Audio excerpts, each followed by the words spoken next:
Bonjour à tous et bienvenue pour cette nouvelle vidéo sur la chaîne Learning Club. Aujourd'hui, mon invité, c'est Jennifer, que vous avez déjà vu sur une précédente vidéo. On avait parlé Discover. Et aujourd'hui, on va plutôt parler de son outil, donc Quality, qui est un outil de rédaction. Et vous allez voir que ça peut faire une belle différence. Eh bien, bonjour tout le monde. Merci Lionel de me recevoir une nouvelle fois chez Learning Club. C'est toujours très sympa de pouvoir partager un peu les projets et de pouvoir discuter avec toi et de montrer à tout le monde le fruit de mon travail. Parce que je suis assez fière de Quality, même s'il y a beaucoup d'outils de rédaction sur le marché, je suis assez fière de ce qu'on arrive à sortir au niveau rédaction. Donc voilà. Si on ne me connaît pas, eh bien, je suis Jennifer, rédactrice web depuis 14 ans maintenant. J'ai fait ma 14e bougie en novembre. Et du coup, j'ai utilisé en fait mon expérience de rédaction web pour créer un outil qui est basé sur l'IA. Mais on se rend compte à la fin que l'article qui sort, eh ben, il se rapproche bien d'un article écrit par un humain. Donc voilà. Et je maîtrise l'IA depuis à peu près 2-3 ans et je m'en sers pour du SEO et Discover et tout ça. Et donc, c'est avec plaisir qu'aujourd'hui, je vous partage comment il fonctionne. Voilà. Ok, top. Tu vas nous montrer tout ça. Ouais. Alors, le but, au départ, Quality, j'ai conçu Quality parce que j'avais un besoin en fait d'utiliser de la rédaction en masse et je me suis vite rendu compte en fait que créer des GPT, c'était bien sympa, mais qu'au bout d'un moment, c'était très long et que je m'en sortais plus trop quand il fallait générer 10, 20, 30 contenus pour mes sites. Et à ce moment-là, Bolt en fait sort tout juste et je me dis ok, bah plein de gens arrivent à créer des outils, pourquoi moi j'y arriverai pas? Donc je me mets dans Bolt et après 72 heures, une première version de Quality sort. Et c'est incroyable parce que j'arrive à sortir des articles qui correspondent bien à ce que moi, comme je le vois, moi, la rédaction. Et je vais voir un développeur que je connaissais et on s'est associés. Et c'est comme ça que la version Quality qu'on a aujourd'hui est devenue grand public. Alors, Quality s'adresse, on peut regarder sur la landing page, que je suis assez fière d'avoir construit moi-même. Parce que c'est pas très facile de construire quand on n'est pas designer.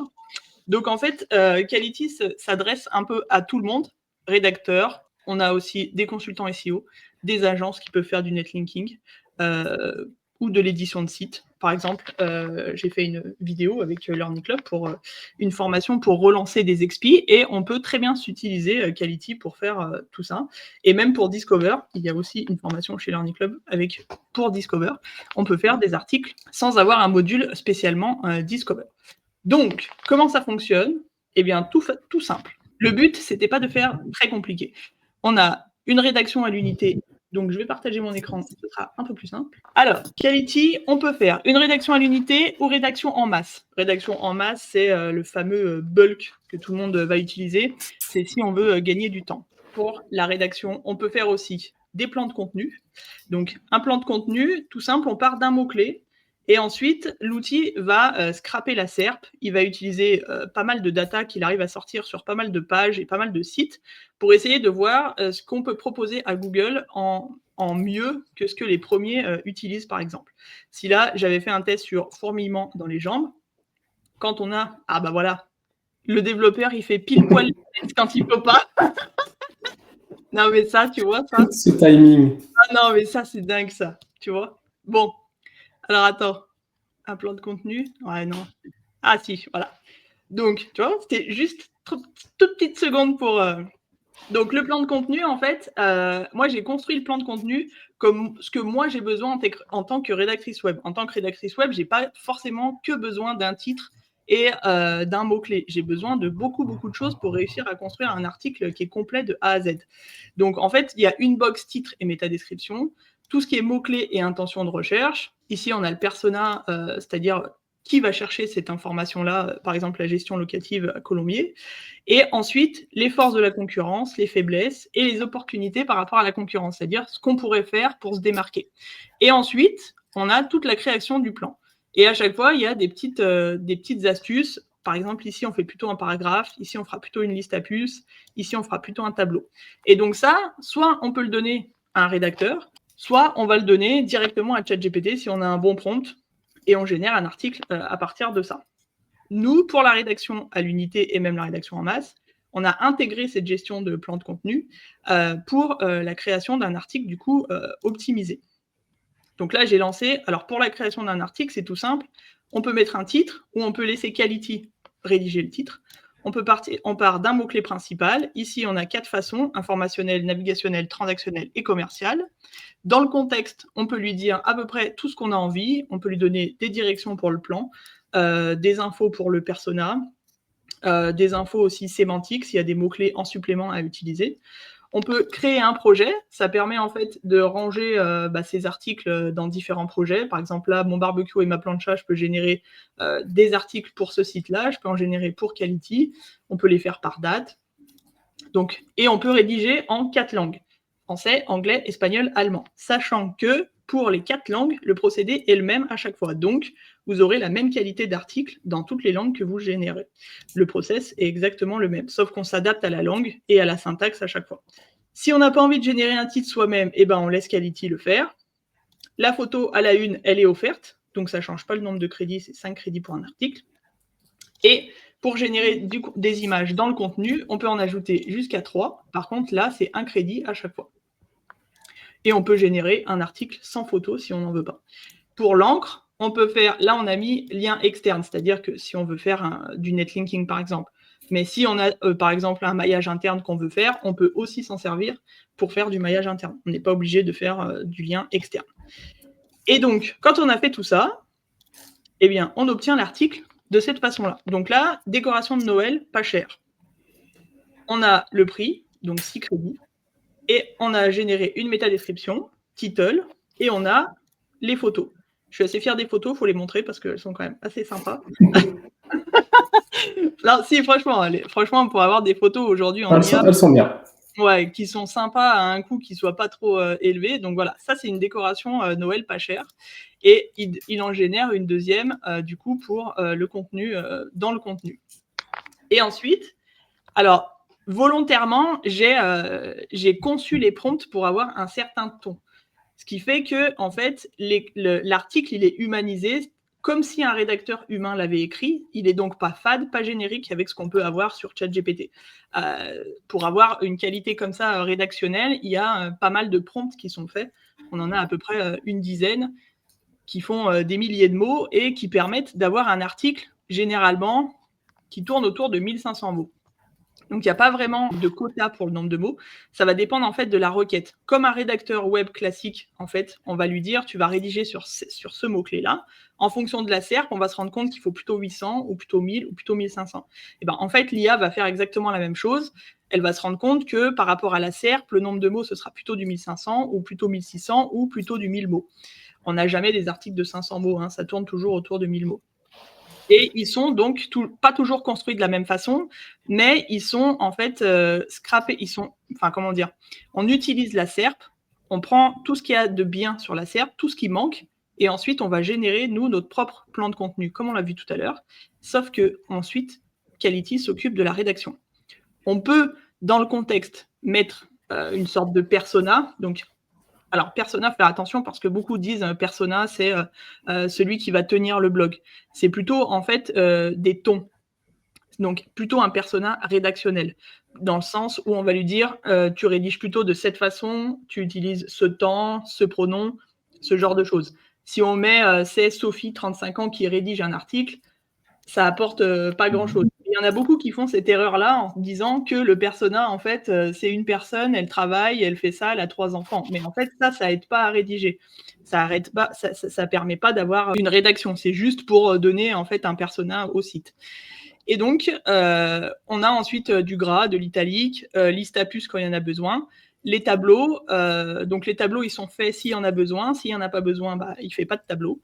Et on met généralement des petits témoignages en fonction de la thématique. Par exemple, là, on se rend compte d'une personne qui a fait une décoration de Noël. Et voilà. Et la rédaction en masse, c'est exactement la même chose, sauf qu'on peut télécharger un fichier d'exemple qui est plus simple que le CSV, par exemple. Voilà. Donc là, on a généré un fichier. Donc là, c'est un fichier exemple. On vous montre comment il faut le remplir pour pouvoir générer en masse. Donc, on retrouve en fait ce qu'on a dans la rédaction à l'unité. Le mot-clé principal, mot-clé secondaire si on en a besoin. Si on n'a pas besoin, on enlève. Ici, rédaction FR ou anglais, espagnol. Ensuite, On ajoute l'encre si on en a besoin, l'URL. Ici, l'intention de recherche, elle est plutôt informationnelle, transactionnelle. Pareil, si on veut un titre, eh bien on met vrai, sinon on n'en met pas. Là, on renseigne son titre. Si on a un titre, sinon on laisse Quality le faire. On retrouve le contexte. Donc, on a 64 000 caractères pour renseigner un contexte. Alors, on nous a fait un retour en nous disant OK, donc si je mets un brief de 64 000 caractères, il va tout prendre en compte. Alors, on a mis 64 000 caractères parce que parfois, on peut mettre des articles sources du texte pour avoir de la data et pour enrichir un petit peu plus la rédaction. Il faut savoir que nous, on a déjà énormément de prompts. Plus on va donner d'informations à l'IA, plus elle va se perdre. Donc, moi, je conseille dans le contexte, plus on est rapide dans les informations qu'on lui donne, mieux la sortie sera intéressante. Donc, si on a un brief de, 1000 mots, en plus de tous nos prompts, ça sera déjà bien. Pas la peine d'aller mettre un brief de 4000 mots, parce que sinon, on va vite se perdre. Là, si on veut une vignette, donc ça, c'est la photo de couverture. Et ici, le nombre d'images, c'est bien le nombre d'images dans le contenu. Ça ne prend pas en compte celle-ci. Et ensuite, quand on a renseigné, donc là, si on fait, on enregistre en format Excel. Voilà, hop. Tac. Et là, ensuite, on n'a plus qu'à aller chercher notre fichier et qu'on reprend notre fichier, hop, qu'on l'envoie, qu'on lui demande de traiter. Là, on retrouve les infos qu'on a mis dans le fichier. On regarde qu'il n'y ait pas de petit panneau rouge ici. Ensuite, on confirme et on envoie. Et ça fait, en fait, des rédactions qu'on retrouve si on les a mis dans un projet. Par exemple, ici, j'avais fait en masse. Donc là, on retrouve tous les articles qui sont faits en masse avec le CSV. Et ça permet de les générer en une fois. Alors, notre process, il est assez rapide, parce que le dev, il travaille bien, il essaye de faire en sorte que les étapes se déroulent vite, mais bien. On va dire que, grosso modo, un article va sortir en moins de 5 minutes. Voilà, avec les photos et tout ça. Donc, en moins de 5 minutes, on a à peu près l'article. Donc, quand on génère le tout, si on a, par exemple, 10 ou 20 articles, on va dire qu'en 5-10 minutes, on a à peu près tout le CSV, tout le fichier Excel qui s'est fait. Et ensuite, on peut les publier, du coup, sur WordPress. Donc, on peut ajouter un site sur WordPress.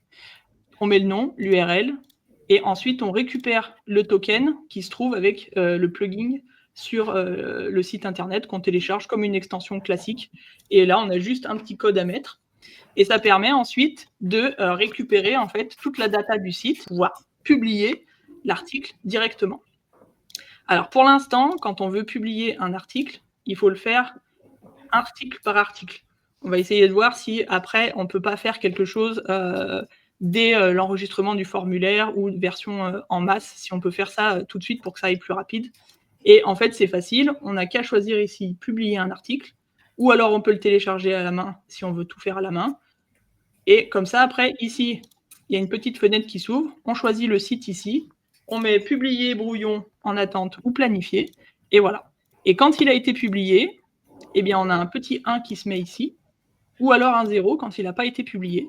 Et on retrouve ensuite eh bien, son article normalement. Alors, il faut que j'aille là. Hop. Ça.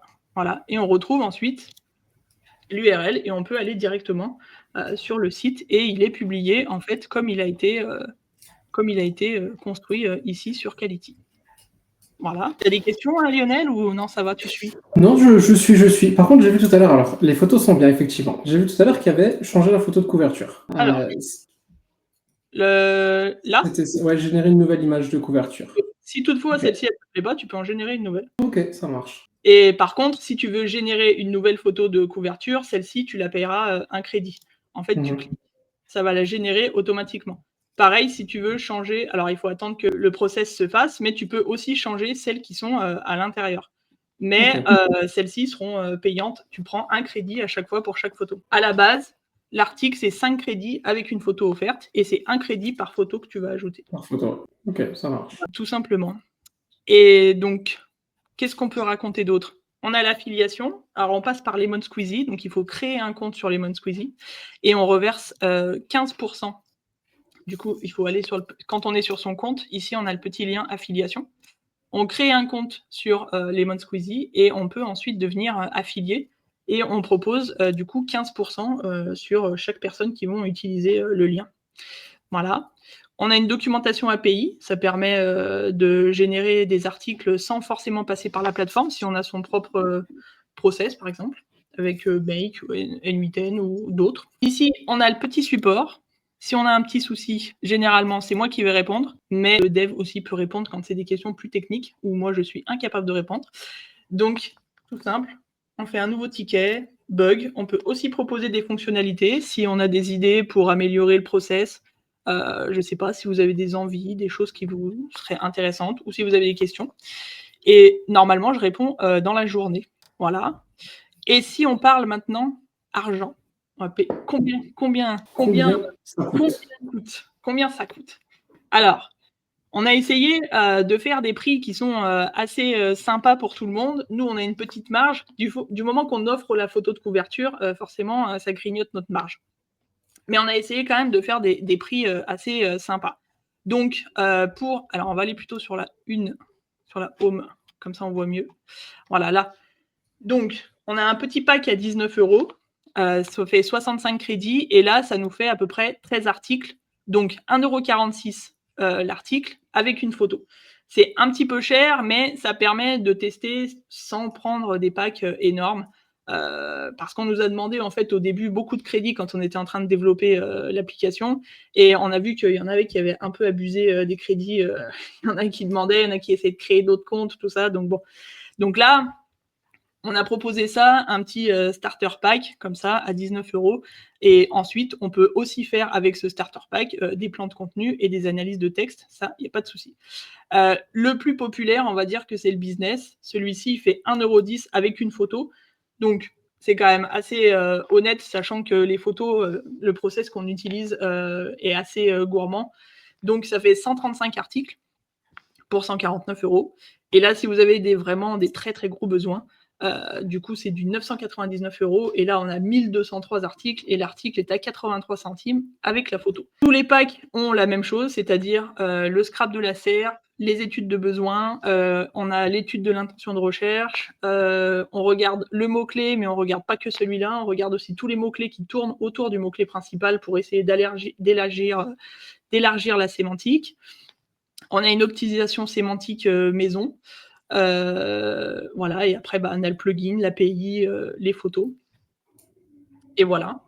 Et j'ai pas montré l'analyse de texte. Alors, l'analyse de texte, en fait. J'allais te poser la question, justement. Ouais. Les analyses de texte, alors en espérant qu'il ait fini ses petits tests. Ah, voilà. En fait, quand on a un texte, on ne sait pas forcément s'il répond à l'intention de recherche. On a peut-être besoin d'un peu de data pour l'améliorer, tout ça. Donc, j'ai créé en fait une analyse, on va dire pas SEO, mais c'est une analyse qui se base sur plusieurs pôles. Donc, on a le premier pôle, c'est la lisibilité.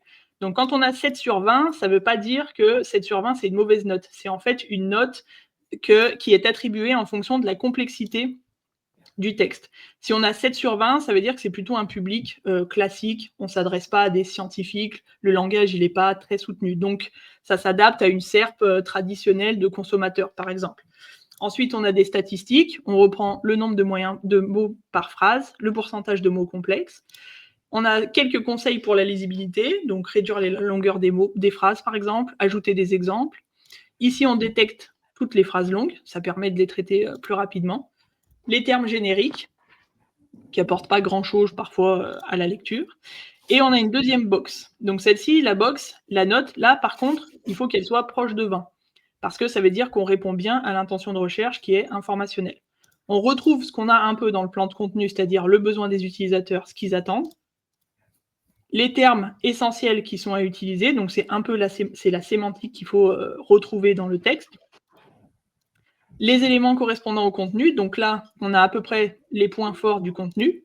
Ici, ce qui manque, ce qu'il faudrait par exemple retravailler. Donc à ce moment-là, ce qu'on peut faire, c'est prendre le texte qu'on a généré ici, donner ces instructions-là à ChatGPT et par exemple les améliorer. Ou alors, deuxième technique, on peut publier ce contenu-là et si on se rend compte que la position n'est pas forcément celle qu'on vise ou alors qu'il a perdu en position, qu'il faut que la SERP a changé, on peut par exemple rafraîchir avec ces éléments-là.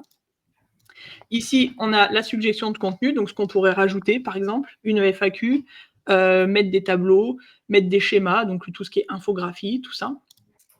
Et ensuite, on a une dernière box, donc celle-ci, elle est un peu plus traditionnelle, où on récupère en fait le top 5 de la SERP et les métriques, c'est-à-dire que ce mot-clé, il est assez concurrentiel, qu'il y a pas mal de volume de recherche.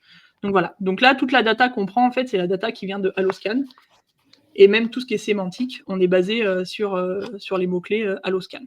Et donc, ça, c'est 3 crédits pour une analyse de texte. Et le plan de contenu, je crois que c'est 4 crédits. Voilà. Et la rédaction unité, c'est 5 crédits avec une photo. Voilà, voilà. Okay. Ça va, ça a été complet. C'est très bien, c'est très bien. Maintenant, grande question, le contenu s'adapte à l'intention. Mais je prends un exemple. Je veux créer des articles pour un site affiliation. Ouais. Est-ce que ça peut être adapté aussi? Est-ce que le contenu du coup qui va me générer va être différent? Je sais pas, Alors, quand tout ce qui est comparatif, on n'a pas un module spécifique pour la comparaison ou tout ce qui est. Mais si tu veux faire de l'affiliation qui fait un article blog, tu peux le faire. Ok. Si par contre tu veux un comparatif où tu veux vraiment ce premier H2 qui va parler de telle entreprise ou de tel produit, un autre H2 qui va parler de tel truc ou telle autre chose, là ça va plutôt être compliqué parce que j'ai conçu en fait les prompts et le process pour avoir plutôt un article de blog parce que en fait tout ce qui est comparaison c'est assez spécifique au niveau rédactionnel. Et c'est vrai que moi, j'ai pas eu forcément l'habitude de rédiger là-dedans. Tu peux faire ça, mais dans le contexte, il suffit de le mettre. Mais le process va un peu faire comme moi, je lui ai demandé de faire pour tout ce qui est affiliation et comparaison. Donc, ouais, en fait, tu vas plus générer de l'article qui va convenir pour faire de la vente de liens, pour faire du discover justement, pour faire finalement du trafic, voilà, c'est ça. essentiellement pour viser du trafic, quoi. Voilà, c'est ça. Parce que en fait, pendant 14 ans, ça a été 99% des commandes que j'ai faites. Donc ça, je maîtrise vraiment super bien. De la rédaction de comparaison, c'est très spécifique. Il y a des rédacteurs qui le font très bien. L'IA, le problème, moi, ce qui me dérange dans les articles de comparaison, de choses comme ça, c'est que tu vas faire des faux avis, en fait. En fait, ça veut dire que l'IA, là, on va lui dire, dis que cet outil-là est super et dis que cet outil-là est moins bien. Alors moi, ça me chagrine un peu. Donc c'est pour ça, en fait, que je vais pas dans ce truc-là. Voilà. Ouais, non, mais après, c'est mieux de le savoir justement et c'est mieux que ce soit clair. Voilà. Vaut mieux être bon dans un domaine plutôt que moyen dans tous les domaines. Exactement, c'est tout à fait ça. Moi, je sais que les articles là qui sortent de Quality s'indexent bien. Alors après, c'est pas de la magie non plus, hein. Ça va dépendre aussi du site internet, ça va dépendre de la requête, ça va dépendre de plein de choses. Mais les articles là, ils fonctionnent. Je les ai utilisés depuis j'ai généré à peu près 2000 articles pour avoir un process comme ça. Et ça se positionne très bien, ça prend des positions. J'ai des clients qui m'ont dit OK, j'ai publié l'article, le lendemain, je suis deuxième de la SERP, j'ai fait 5000 de trafic, voilà quoi. Donc ça marche très bien. Après, il faut une bonne base, forcément. C'est toujours pareil. Voilà, c'est toujours la même chose. Et après, pour du Discover, alors le souci du Discover, c'est que nous, on n'a pas encore un module spécial Discover. Donc les articles peuvent servir pour du Discover, il n'y a pas de souci. Sachant qu'en plus, sur Discover, plus on avance dans le temps et plus Google va aller vers ce qui est humanisé, c'est-à-dire humanisé, c'est plutôt ce qui est incarné. La rédaction, on a bien vu que la rédaction lambda générique, ça sortait plus sur Discover, c'est très compliqué. Donc, comme j'ai fait la rédaction d'une certaine façon avec Quality, ça match bien sur Discover et ça sort bien. La seule chose, c'est que faites des articles sans photos et retravaillez-vous vos photos parce qu'on sait que même si ces photos-là sont assez sympas, c'est vrai que quand elles sont un petit peu plus putaclic en fonction des domaines, ça peut cliquer un petit peu plus facilement. Mais on va dire que pour une décoration de Noël pas chère, ce genre de photo-là peut très bien fonctionner. Par contre, cette photo-là en une, on sait que ça cliquera pas forcément. Et après, peut-être le réduire un petit peu parce qu'on sait que sur Discover, c'est plutôt du 500-800 mots qui va sortir, enfin, pas qui sort, mais que les gens vont moins se lasser sur du 500-800 mots que sur du 1500 mots. Mais ça marche très bien. Voilà. Ouais, écoute, je crois que je suis en train de réfléchir, mais j'ai pas forcément d'autres questions. Ça me paraît bien complet, bien clair, pardon.